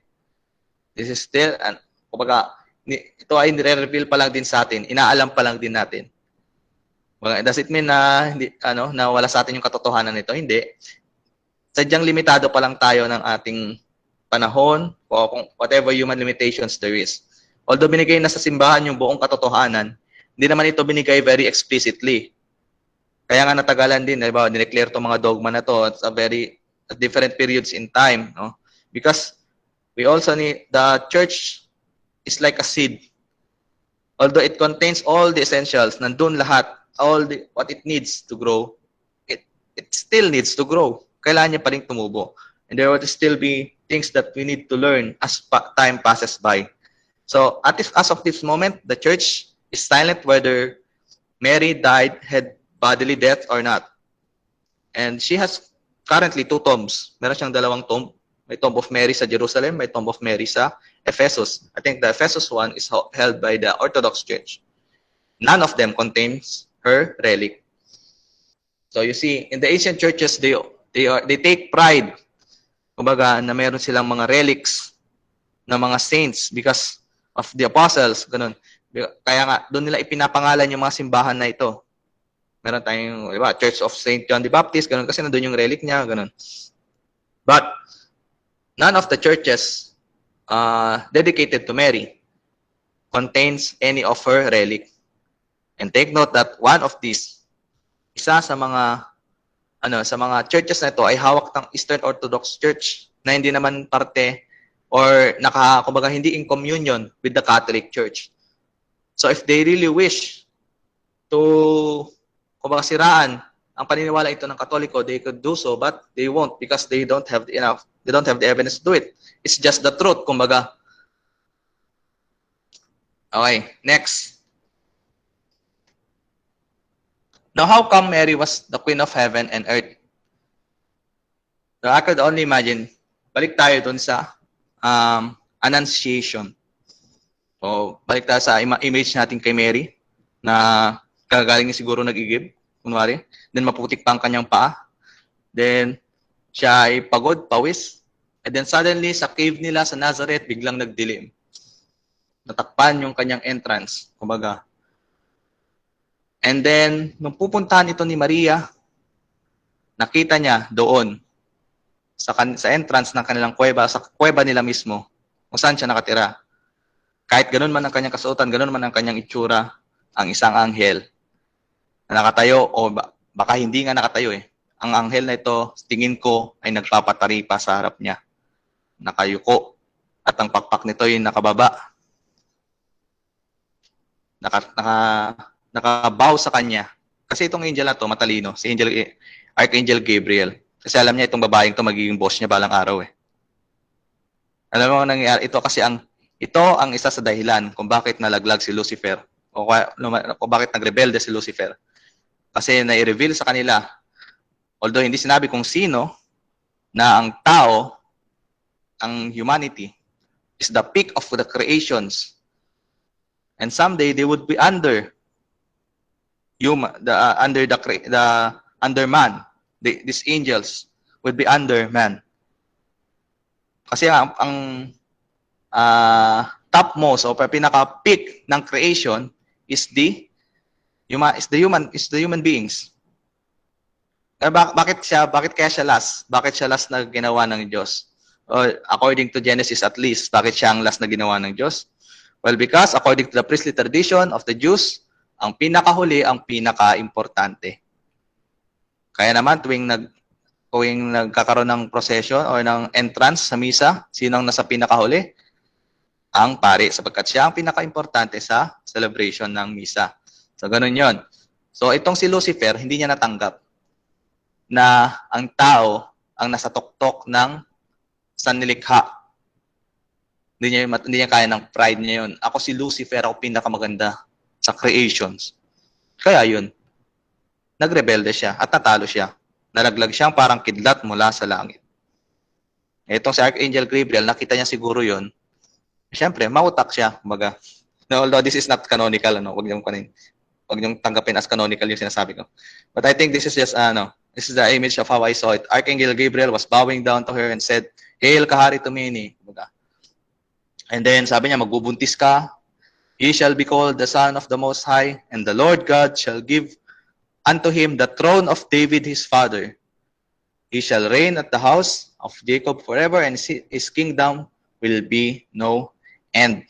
So in short, ang sinasabi niya, magbubuntis ka at ang anak mong ito ay magiging hari ng kingdom na walang katapusan. At ang kingdom na ito ay nakapatay sa throne ni David.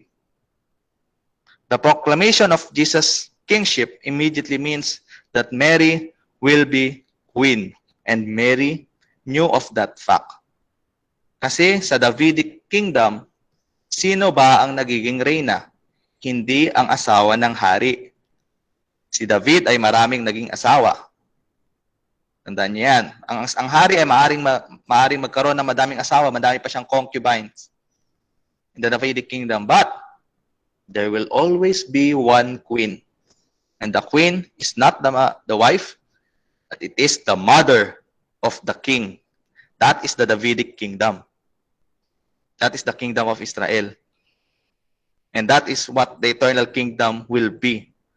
So by proclaiming that Jesus is King of Kings, we also proclaim that Mary is the Queen of Queens. Mary knew that. Alam niya yan. Kaya siguro na windang siguro si Mary nung pinoclaim ito sa kanya during the Annunciation. Sinabi, ang anak mo ay magiging hari. Naisip siguro ni Mary, oh my God, I will be a queen. Queen, despite of how I look, of who I am, Mary had something definitely within herself. Probably it's her humility, it's her different level of kindness. But God saw something in Mary.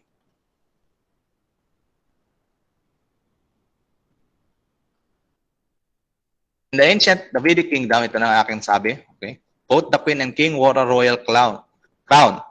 Jeremiah 13:18, verse 18 proves it this way. Sabi nito, say to the king and the queen mother. So you see, the queen is the mother, not the wife. It is the mother. Take a lowly seat from your beautiful crown, for your beautiful crown has come down from your head. Mary's queenship is further proved in the vision of John in the book of Revelations, chapter 12. Ito na naman ngayon. Sabi, behold, a great sign appeared in heaven, a woman clothed with the sun, with the moon under her feet, and a crown of 12 stars. So she has her crown with 12 stars. Kaya papansinin niyo, ang mga imahe ni Maria ay mayroong mga bituin sa kanyang korona. O yung, anong tawag doon, yung pabilog na nasa likod ng kanyang ulo, may mga stars. The Queen Mother is given high honor by the King himself. Ano ang role nga ba ng Queen Mother? Her role is to become a mediator of the people to the King. Ang Queen, ang siyang lumalabas, nakikahalubilo sa mga tao, at sila ay nagpapaabot ng kanilang hinain sa hinain ng mga tao sa hari. Siya yung nag-aabot nun. So this is the role of the Queen. This is what Mary does for us. This is why we always ask her to pray for us. Because her intercessions are powerful to the King Jesus. And the King never refuses the Queen. Basahin natin sa 1 Kings chapter 2, verse 13 to 23. And the king rose to meet her, the queen, and bowed down to her, the queen. Then he sat on his throne and had a seat brought to the king for the king's mother. May seat na para sa king's mother, and she sat on the right. Ang umupo sa kanan ni Jesus sa kanyang kaharian ay hindi si Juan at hindi rin si Santiago, na gaya ng hiniling ng kanilang ina. Ang umupo doon ay si Maria. Then she said, I have one small request to make of you. Ito na, nag-request yung queen. I have one small request to make of you. Do not refuse me. Sabi niya. And the king said to her, make your request, my mother, for I will not refuse you. You see now how powerful the prayers of Mary is. Way back at the wedding at Cana, mukhang ayaw pa ni Jesus na magmilagro kasi magbabago ang lahat. Kailangan niya ng lisanin ng kanyang tahanan. Kailangan niya ng simulan ng kanyang earthly ministry. And maybe because of his human limitations, of his humanity, somehow Jesus was scared, or there's a feeling of sadness in Jesus. But when Mary said, yes, you begin your ministry, Jesus began his ministry. Wala nga sinabi si Mary na, do it, gawin mo na, magmilagro ka na. No. Ano ginawa niya? Umalis siya. Tapos sinabi niya doon sa mga alagad ng kasal, do whatever he tells you. At si Jesus ang nag-decide. with the help, of course, of Mary. This is the role of Mary to us. She is our eternal intercessor. Now, as we end this topic, in conclusion, what I presented to you, everything about Mary, is just more reasons to remain and be faithful to the Catholic Church. Because we have Jesus, who is truly present in the Eucharist, and we have the Queen Mother, who unceasingly prays for us. The entire kingdom is with us. A kingdom without a queen will certainly fall. A kingdom who is not patterned on the Davidic kingdom is not a kingdom at all. Only us who recognizes Jesus' kingship according to what God designed it to be. As we contemplate Mary as one who wholeheartedly cooperated in God's saving plan or in God's economy of salvation. She revives our faith in the powers of God that works throughout history. Life permitted with the Marian spirit becomes an inspiration for the contemporary disciples of Christ to grow in faith, to do good, and radically reject everything which is contrary to the Christian ideal. At the end of the day, the final message of my talk is the message of Mother Mary to the servants at the wedding of Cana, which says, do whatever Jesus tells you. May we always do whatever Jesus tells us. And may we always never forget or never hesitate to ask the help of our Mother in times of need, in times of our troubles. It's only through her that we can go through Christ. Amen.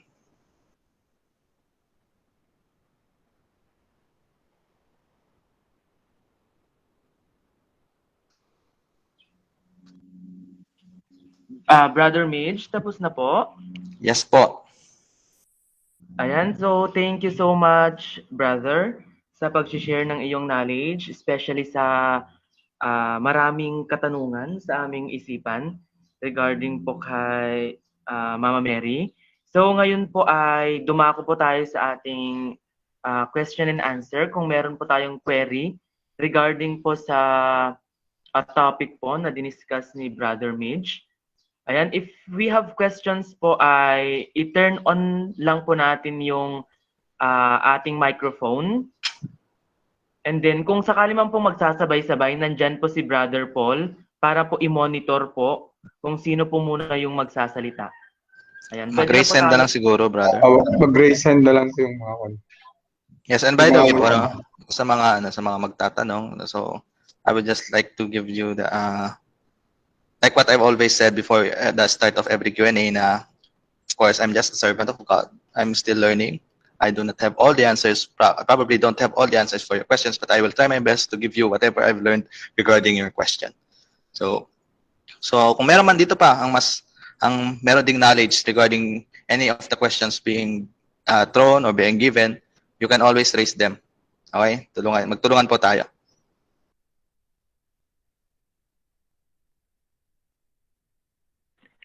Ayan, anyone from the group po? Kung sino po ang may katanungan or nais pong magtanong? Pwede rin siguro sa chat box, no? Pwede rin sa chat box. Ayan, kung nahihiya po kayong magsalita, pwede pong i-type sa chat box at babasahin po natin. Ayan, tanong po from Melchor Kasingal.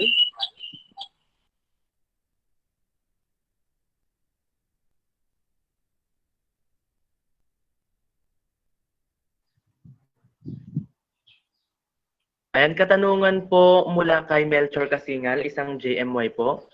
Babasahin ko lang po. Balik po tayo sa redemptive and preventive salvation.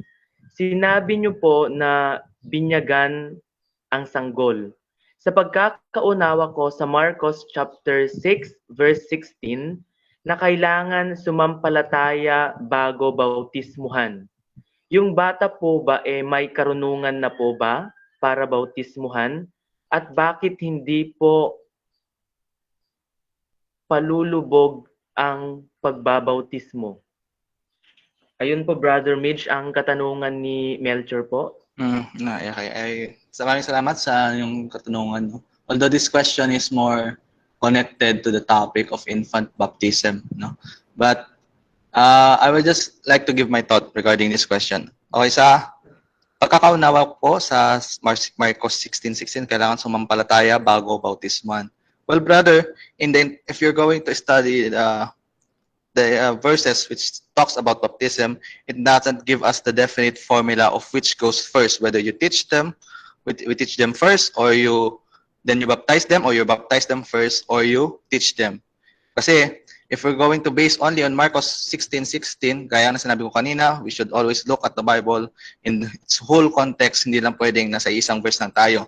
If we're going to look at Matthew 28, dun sa sinabi, 28 verse 19 to 20 yata, if I'm not mistaken, yung sinabi dito ni Jesus na go and make disciples of all nations. Ang sinabi niya doon, baptize them in the name of the Father, Son, and the Holy Spirit. Anong sumunod doon? Teach them of the ways of the truth. Parang ganun yung sinabi niya. So, in this verse, kung i-isolate lang natin ang understanding natin sa verse, it would look like contradictory. Kasi dito, nauna yung baptism bago ang teaching. So, we should just give a summary answer for this.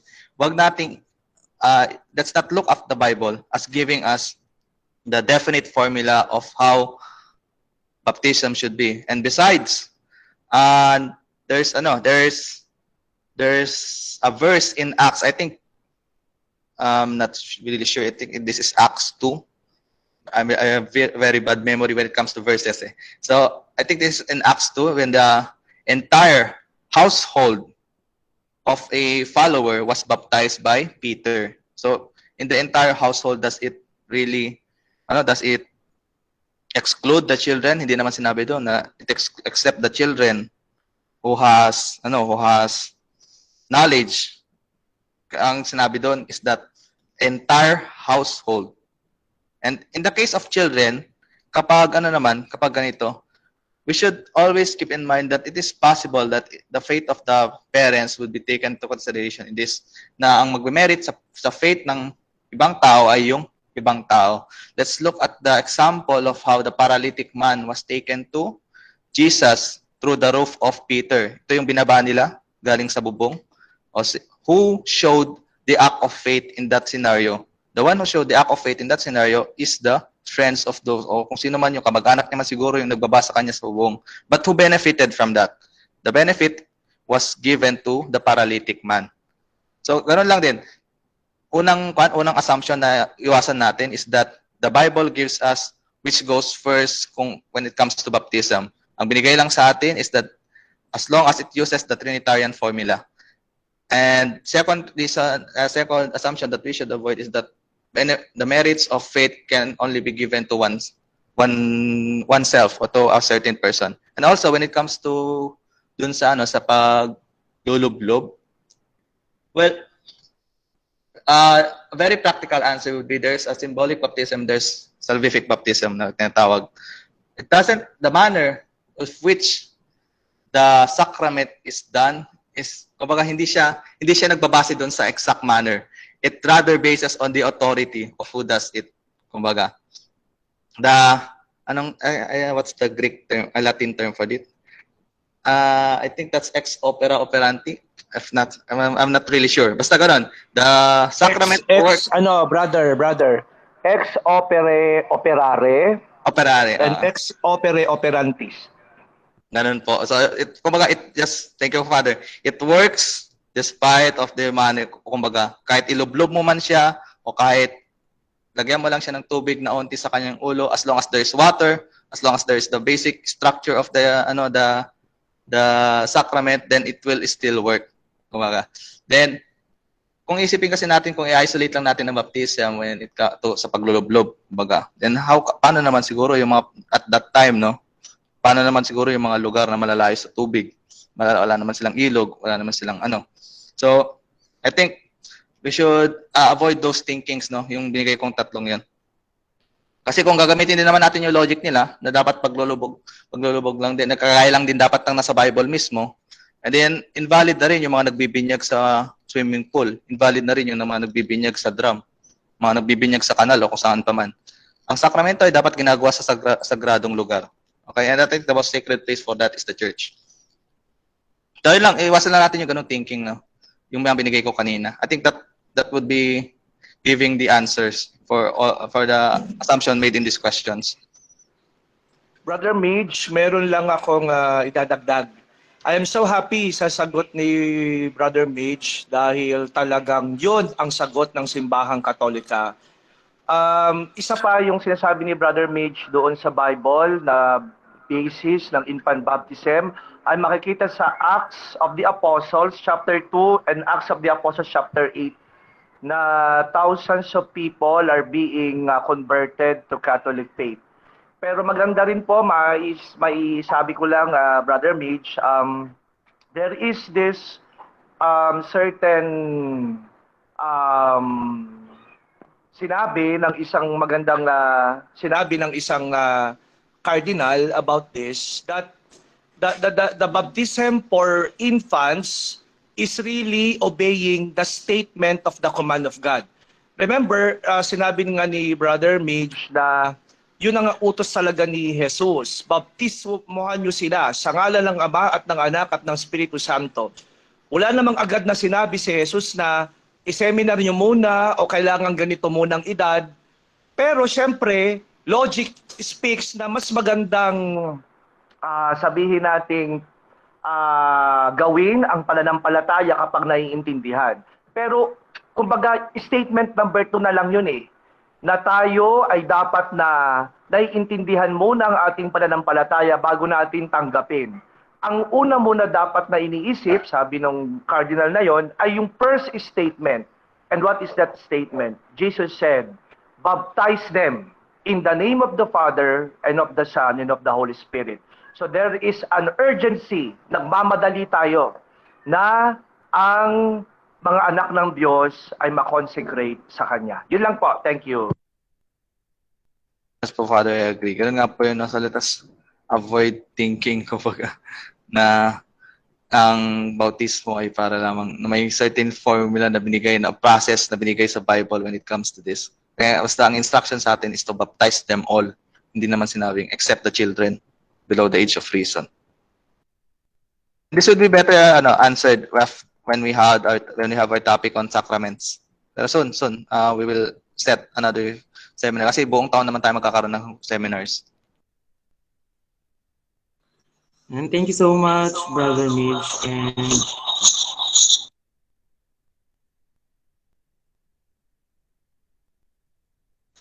thank you so much, Brother Midge and Father Joseph. Ayan, so kung meron pa po tayong concerns, pwede nyo pong i-raise through opening your microphone or pwede rin pong ilagay sa comment section and babasahin na lang po namin.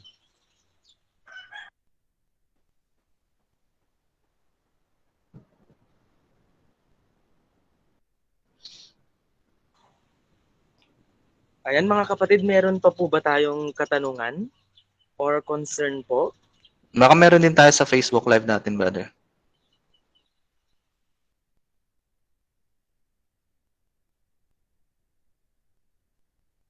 Baka may mga viewers tayo doon na magtatanong through the comment section.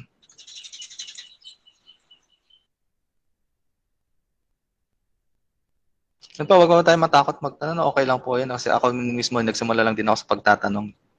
Okay. So kung meron man po kayong please raise them now.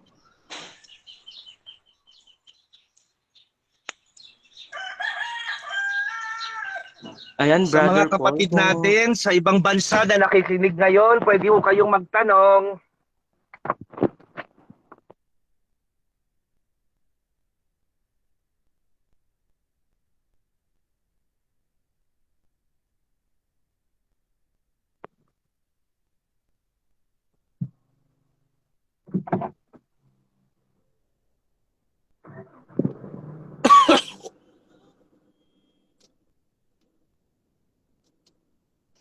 Meron pa po ba? Kung wala na po, okay naman siguro. Mukhang naintindihan naman lang lubusan ng ating mga kasama yung binigay natin to. Okay, so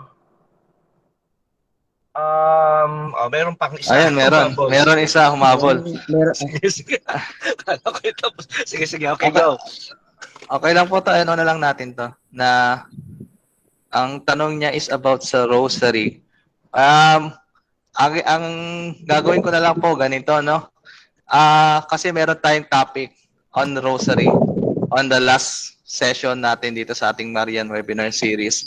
So itong question po na to ay papaubaya ko doon sa magbibigay sa atin ng lectures at that time. I-hold niyo po ito para doon. Para umattend pa rin po kayo. Ayan. Doon niyo sa kanya itanong ito.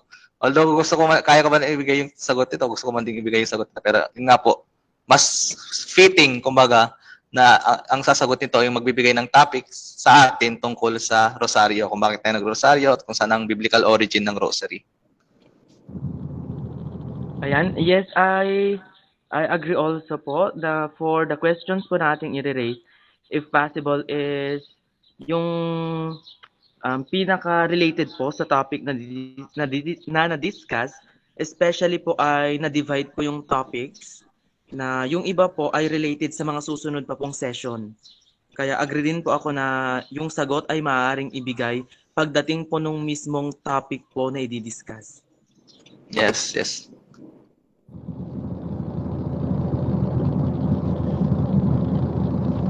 Okay, so thank you very much to our respective speaker for today. The whole parish of San Luis is so enriched with your effort to make the dogma of the Blessed Virgin Mary and our faith in God through Mary is revealed, no, through the inspiration of the Holy Spirit. Brother Mitch, you are a gift, no, to our parish, and of Thank you course so to much our po. proceeding speakers. Again, sa mga nakinig ngayon,